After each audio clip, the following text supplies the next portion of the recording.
चौधरी साहब कुछ कहना चाहेंगे सियासी? पहली बात तो यह है कि प्रेसिडेंट अलवी बिल्कुल सही बात कर रहे हैं। जब ऐवान मुकम्मल ही नहीं है तो उसको बुलाया कैसे जा सकता है।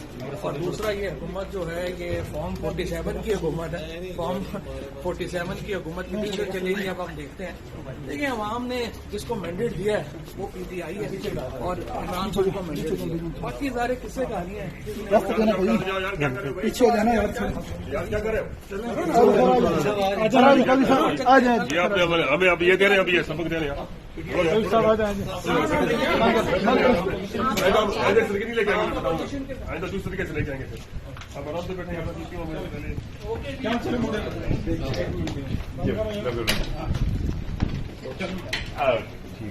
शेर साहब मेहरबानी जनाब।